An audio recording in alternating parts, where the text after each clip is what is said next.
नमस्कार मित्रांनो, श्रद्धाज किचनमध्ये तुमचं स्वागत आहे।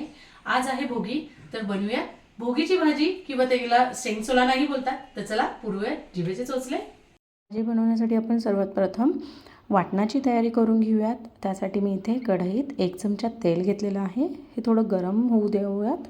हे गरम झाल्यानंतर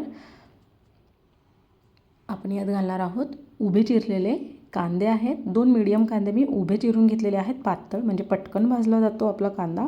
आपल्याला लालसर परतायचा आहे। इथे तुम्ही बघू शकता थोडासा लालसर व्हायला सुरुवात झालेली आहे। यातच मी घालते 10 ते 15 लसणाच्या पाकळ्या घालते। त्याचबरोबर 1 इंच आलं बारीक चिरून घेतलेलं आहे, तेही यात घालते। म्हणजे छान असं यात ते भाजलं जातं आणि टेस्ट खूप छान येते। सो आपल्याला हे छान भाजून घ्यायचं आहे। तुम्ही बघू शकता आपला कांदा आणि लसूण आलं छान व्यवस्थित भाजून झालेलं आहे। आपण ह्याला काढून घेऊयात।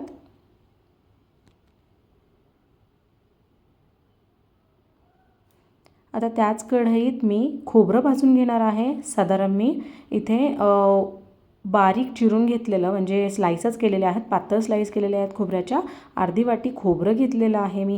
हेही आपल्याला लालसर असं छान भाजून घ्यायचं आहे।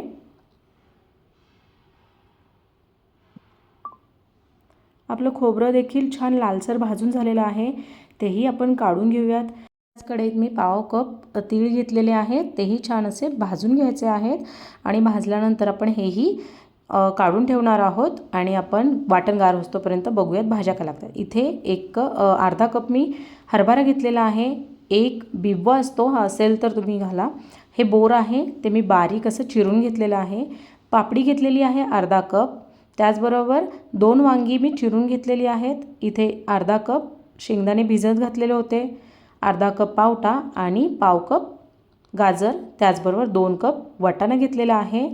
आता आपण भाजी करायला सुरुवात करून घेऊयात। आपलं वाटण गार झालेलं आहे। आता आपल्याला हे वाटण छान बारीक पेस्ट त्याची करून घ्यायची आहे।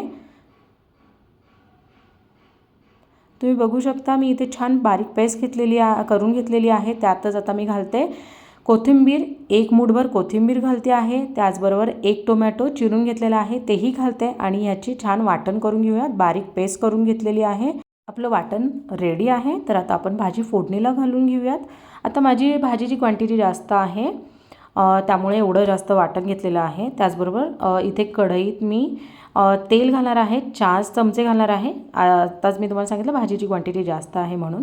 आपलं तेल तापतंय तोपर्यंत आपण मसाले बघून घेऊयात। हा घरगुती मसाला आहे, 2 चमचे घेतलेला आहे। बेडगी लाल मिरची 1 चमचा घेतलेली आहे आणि हळद 1 छोटा चमचा घेतलेली आहे। अर्धा चमचा हिंग घेतलेला आहे। आपलं तेल तापलेलं आहे, त्यातच घालूयात मोहरी, ती छान तडतडू देऊयात। ती तडतडल्यानंतर आपण त्यातच घालणार आहोत 1 चमचा जिरं घालणार आहोत। आता जे आपण सुके मसाले दाखवले होते ते आपल्याला या तेलात घालायचे आहेत। गॅस बारीक करायचा अशा वेळेस, नाहीतर मसाले करपतील। आता हे छान घालून घेऊयात आणि मिक्स करून घ्यायचं तेलामध्ये। किती छान याने ना भाजीला कलर छान येतो आणि फ्लेवरही खूप छान लागतो। हे मी मिक्स करून घेतलेलं आहे। आता आपल्याला यात जे आपण वाटण बनवलं होतं ते घालून घ्यायचं आहे। हे मी वाटणही घालून घेतलेलं आहे। आता हे छान मिक्स करायचं आहे आणि आपल्याला साधारण 5 मिनटं आपल्याला याला मीडियम फ्लेमवर परतून घ्यायचं आहे, जोपर्यंत की वाटण आपलं तेल सोडत नाही। तुम्ही व्हिडिओमध्ये बघालच की कसं तेल सुटलं जातं आपल्या भाजीला। आपण जे वाटण टाकलं आहे त्याला तेल सुटतं। हे बघा हळूहळू तेल सुटायला सुरुवात होईल बघा। आता आपण यात ना चवीप्रमाणे मीठ घालणार आहोत आणि तेही आपल्याला छान मिक्स करून घ्यायचं आहे।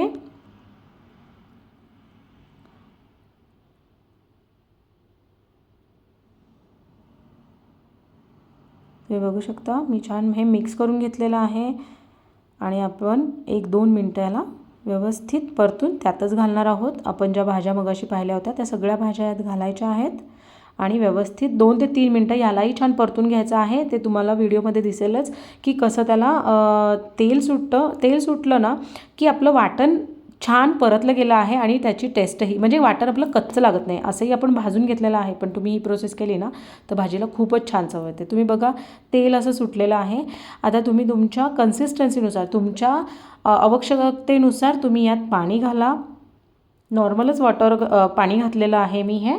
ही भाजी जास्त आहे म्हणून मी थोडं जास्त घालते आणि आमच्या इथं प्रचंड आवडते ही भाजी. एवढी तुम्ही म्हणाल की एवढी भाजी आहे, पण खरंच ती फस्त होऊन जाते, एवढी छान लागते.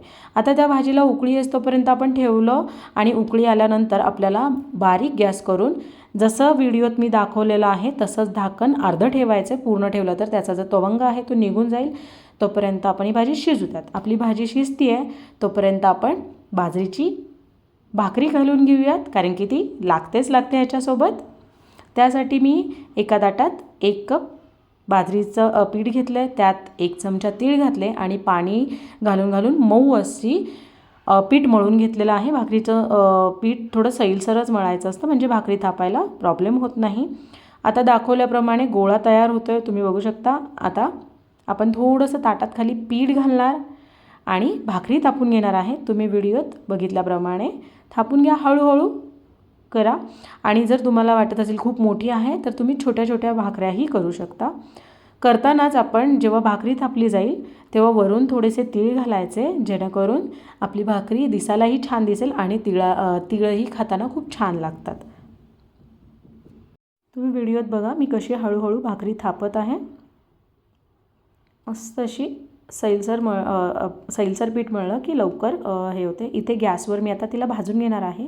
ज्या साईडला पीठ होतं ती साईड वरच्या साईडला असली पाहिजे आणि मग बारीक गॅस करायचा आणि वरून पाणी लावायचं.